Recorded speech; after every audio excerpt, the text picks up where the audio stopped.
Professor Yunus মাঝে মাঝে ভুলে যান উনি কোথায় থেকে ক্ষমতা পেয়েছেন। ওনার ক্ষমতার উৎস কি? উনার ক্ষমতার উৎস বাংলাদেশের আপামর জনগণ। এই আপামর জনগণই প্রফেসর ইউনূসের সরকারকে ক্ষমতায় রাখছে। প্রফেসর ইউনূসের ক্ষমতার উৎস মানুষ। এটা যতক্ষণ পর্যন্ত মনে রাখবেন ততক্ষণ পর্যন্ত প্রফেসর ইউনূস শক্তিশালী। সাধারণ মানুষ উনার পিছন থেকে সরে গেলেই উনি শক্তিহীন। উনাকে উস্তে দেওয়ার জন্য অনেকে মুখায় আছে। ইন্ডিয়া মুখায় আছে, ওয়াকার মুখায় আছে, বিএনপি মুখায় আছে, আওয়ামী লীগ মুখায় আছে।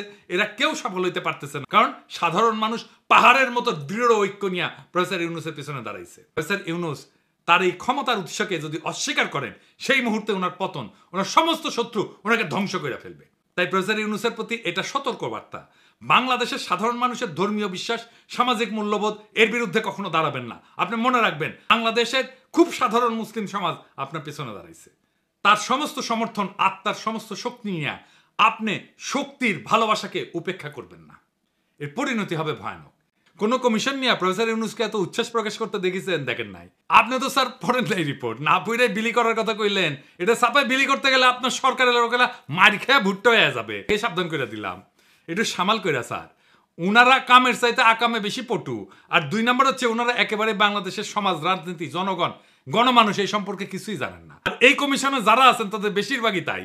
উনাদের মিশন হইতেছে নারীর কান্দে বন্দুক রেখা ইসলাম কোপানির রাজনীতি করা। নারী কমিশন বলছে ধর্মীয় আইন মেনে চলা বাধ্যতামূলক জন্যে নারীদের প্রতি বৈষম্য হচ্ছে। আপনি নিজেই শেয়ার দিয়া কইছেন ধর্মীয় আইন অনুসরণ করা যে কোনো ধর্মের অনুসারীদের জন্য বাধ্যতামূলক। ধর্মের অনুসারীরা তো আনন্দ চিত্তে সেটা অনুসরণ করেন এবং মেনে চলেন।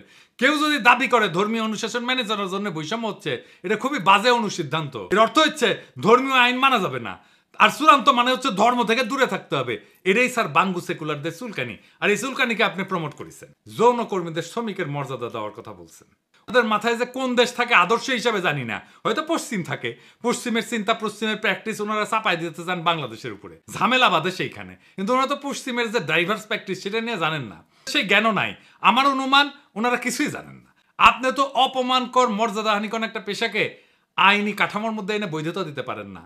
আপনারা পতিতাবৃত্তিতে ইন্ডাস্ট্রি বানাইতে চাইতেছেন, সেখানে টাকা বিনিয়োগ হবে, আর বাংলাদেশের নারীরা সেখানে শ্রমিক হিসেবে কাজ করবে। মানে পতিতাদের অ্যাপয়েন্টমেন্ট লেটার দিবে, পেনশন থাকবে, প্রমোশন হবে, পতিতারা ট্রেড ইউনিয়ন করবে। Are you crazy? কথা মতো ঠিক আছে আপনাদের? নারীদের সম্মানজনক কর্মসংস্থান করতে হবে, এটা যদি লক্ষ্য হয় তাহলে এমন ব্যবস্থা করেন দক্ষতার যোগ্যতা অনুসারে সকল নারীর কর্মসংস্থানের জন্য বাংলাদেশের পুরুষদের যদি আধা পেটে খায় থাকতে হয়, তাহলে সেটাও বাংলাদেশের পুরুষেরা মেনে নেবে। কিন্তু এটা মানবে না, আগুন জ্বালাই দিবে। মাথায় রেখেন, আগুন নিয়ে খেলেন না।